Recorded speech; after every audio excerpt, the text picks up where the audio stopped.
The most dangerous thing about the Kestrel Mk II is not its firepower. It is what happens when every new combat ship starts copying it. Because there is a design shift happening in Elite Dangerous. Ships are becoming faster, sharper, more specialized. And in the small ship category, nothing represents that shift more clearly than the Kestrel Mk II. The Kestrel is not controversial because it's unbeatable. It is controversial because it feels like the future. Extreme agility, high burst damage, minimal compromise. It was built around a very specific idea. If a ship exists for combat, then everything unnecessary should be removed. And the result is terrifying. The Kestrel does not multitask.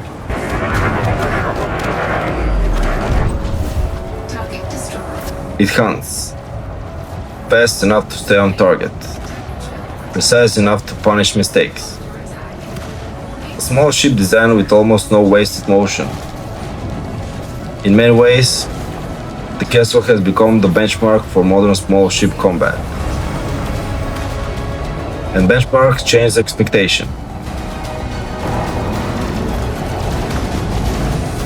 Once players experience a ship this focused, every other ship starts getting judged against it. Can it turn as fast? Can it hit as hard? Can it stay on target?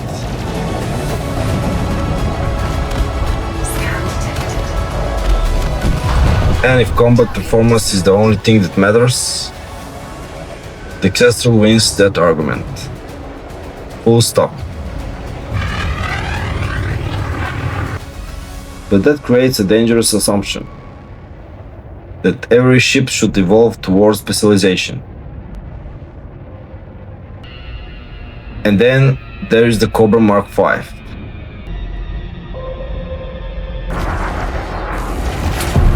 A ship that completely rejects that philosophy. It does not chase the benchmark, it ignores it. Because Cobra was never designed to dominate one activity. It was designed to survive all of them. The Cobra Mk V is not the best combat ship.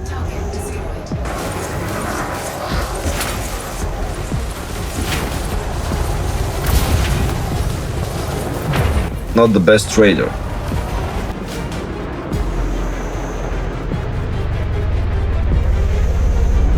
Not the best explorer.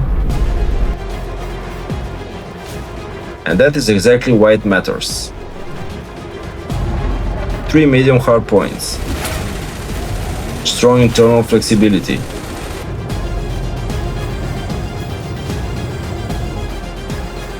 Enough cargo space to matter.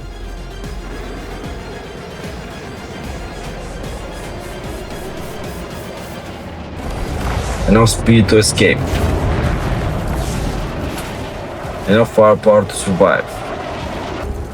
The Cobra lives in the space between roles. A commander can finish a bounty contract, take a delivery mission,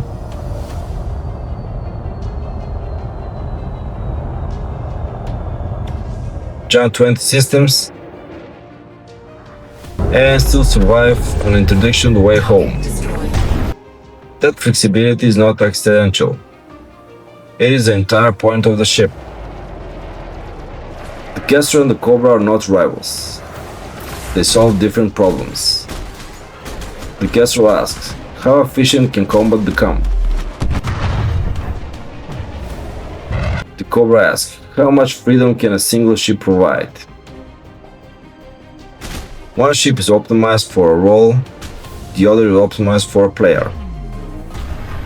And that difference matters more than raw statistics. Because most commanders do not spend their entire career in combat zones. They move, mining, trading, mission running, exploration, bounty hunting. The average Elite Dangerous session is unpredictable.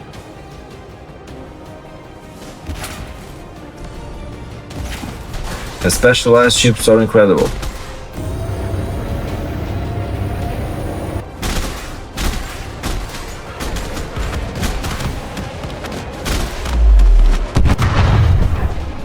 right up until the game asks you to do something else. That is where the Cobra thrives. Not through dominance, through adaptability.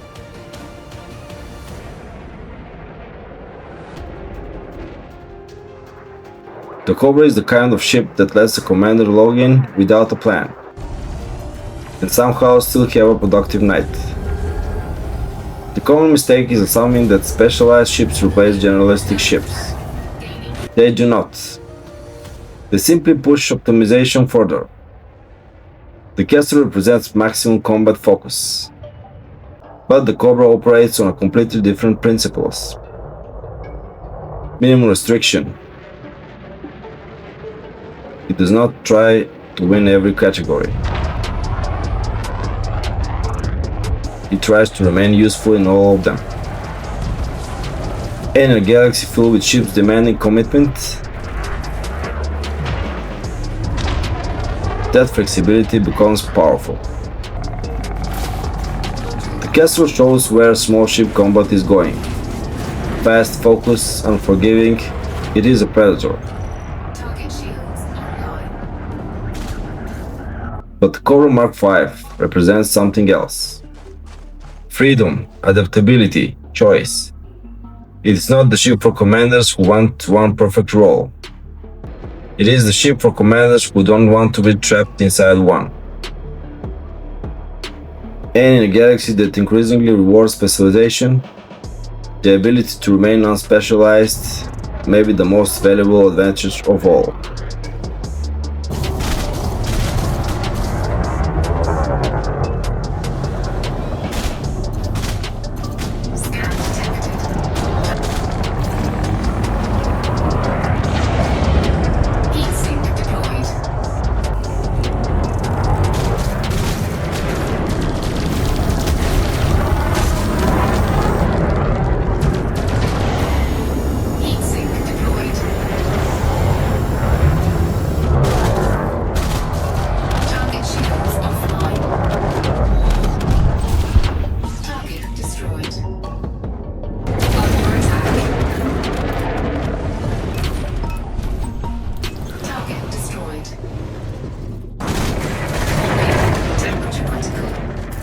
If you're upgrading your flight setup, I left my recommended gear in the description.